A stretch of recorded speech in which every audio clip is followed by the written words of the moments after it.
And in Ezekiel chapter 34 and verse 20, God is saying, behold, I will even judge between the fat sheep and the lean sheep. What does this mean? We find that in the congregation there's a certain belief. Some congregation have the Gnostic belief that the things in the Bible are meant for those in authority, and it is meant for those who have fat big purses and those who are in the high levels of society. That was the belief in the olden days, that the knowledge of the scriptures is meant only for those in authority, and the poor congregation gets the leftover feed. So those who are fat sheep, God is going to judge them. Those who have fed themselves thinking they are an exclusive group and are better than the poor people in the congregation, and those who are lost and burdened with sin, they think we are the echelon of the church. Maybe it's the pastorate committee who is reveling in their situation and being very proud that we hold leadership position in the churches, or it may be KSL leaders who think themselves above the people under them. Such people God is going to judge. So as people in the congregation, we should encourage the faint-hearted, the weak, the sick, and those who are in trouble.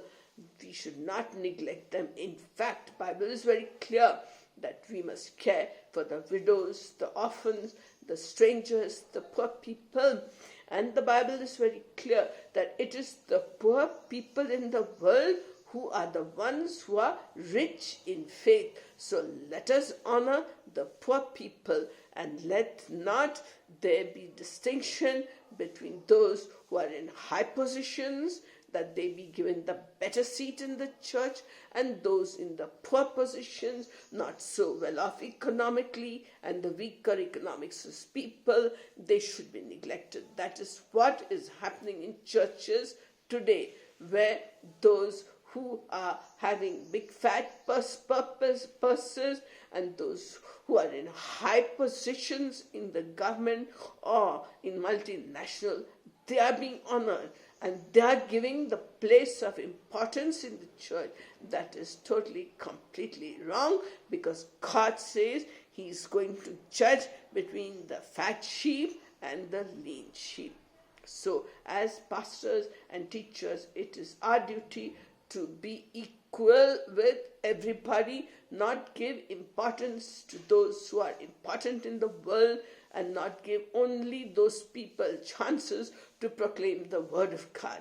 It is our duty to preach in such a way that the poorest person will understand. It is our duty to distribute, when we are distributing things to the poor, to distribute and not distribute equitably the word of God, and things to be given, and not look down upon the poor. Because when Jesus was in this world, it is the poor people and the common people who benefited from His teachings, and those who are blessed mightily. It is those people who rose up under Christ's ministry. But the unfortunate part is that these poor sheep, they believe the Pharisees and the Sadducees.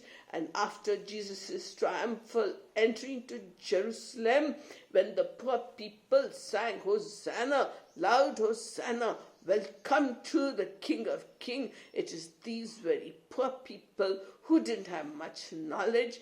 They are the ones, the Pharisees and the scribes, made them rise up against Jesus at the time of crucifixion, and they instigated them to shout, "We want Barabbas to be released, and you punish and crucify him, crucify him." That is what the Pharisees instigated the common people to do. So you see that we should be very careful in our ministry. We should see that we give equal importance to the poor people and to the lean sheep which are just hanging upon the words of the pastors to get comfort in their time of need. And let us offer comfort and security and good teaching to the rich and to the poor. Otherwise, within the congregation, if there are differences based on economic status or position in this world, and favoring those who are fat sheep, those who are big in the eyes of the world, and discarding the poor people who are so quiet, waiting to hear from God. So let us be very careful that we don't stir up our Lord God to be against those who are fat sheep. Let us treat them both normally and equitably, giving our love to those in need and being with the poor and the simple people, because they are very close to God's heart, since they are rich in faith. God praise.